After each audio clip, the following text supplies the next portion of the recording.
We got a new warning today from a senator who is privy to the highest level security briefings in this nation. Gang of Eight member Mark Warner tweeted, quote, "Our intelligence community has warned that the period immediately before and after Election Day is going to be uniquely volatile, and our adversaries will seek to take advantage of that."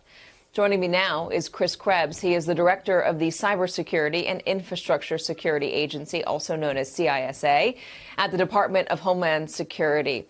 Director Krebs, always good to have you. Thanks for coming on. Do you have any comment on what Mark Warner was warning about?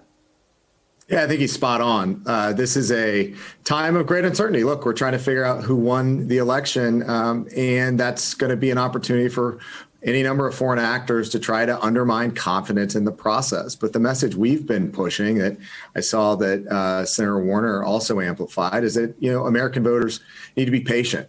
I've got confidence in the security of your vote, and so should you. And the thing that I liked the best about his tweet thread was that he amplified our rumor control website, where we're trying to get as much information out there about the facts of election and election security to the American people. It's right behind me here. If you can see it, rumor control, just type it into your favorite search engine and it should be the first result.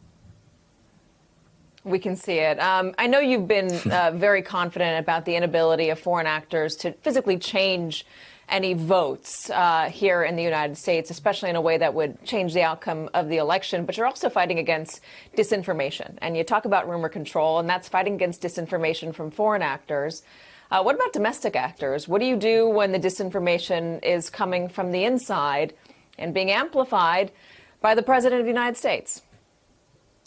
Well, look, we're trying to get, again, information out there to the American people so they can make their own decisions. And I think that's really what sets apart the 2020 effort from 2016, when it almost at the last minute became known that the Russians were trying to interfere.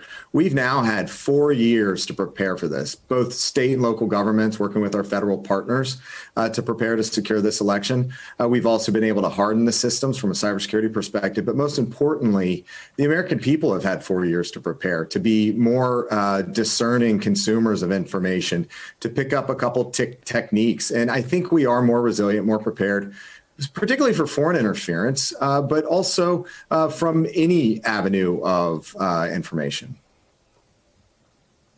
Have you been working, or do you believe the social media companies are doing an adequate job to combat disinformation and misinformation coming from everywhere, foreign or domestic? So, just like I said, everybody's been working on this issue for several years. The social media platforms have certainly stepped up their game, and you see it from their constant dismantling of, as they call it, inauthentic behavior. So certainly give them credit for stepping up. I think everybody's going to take some lessons learned from 2020 and continue to improve their efforts. And that includes us in the federal government, social media, as well as state and locals. But again, it goes back to the top. We've seen probably at this point 100 million Americans have already voted. That tells me that they've got confidence in their vote and the security of the vote, just like we do. And so you need to get out there. If you haven't voted yet, I don't know.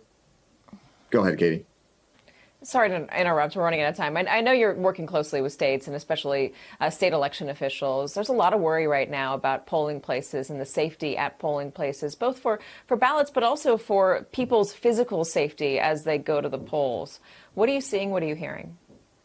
Well, we have been working with state and local officials for years now on security assessments, training exercises, and at some point there's civil unrest or protest every year or every election.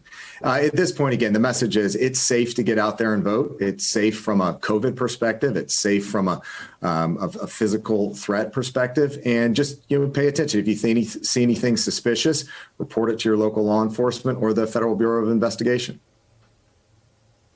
Director Krebs, good to finally have you on. Glad to know that you're confident about the safety of our vote from foreign interference. We appreciate your time, sir. Thanks, Kate. Hey there, I'm Chris Hayes from MSNBC. Thanks for watching MSNBC on YouTube. If you want to keep up to date with the videos we're putting out, you can click subscribe just below me or click over on this list to see lots of other great videos.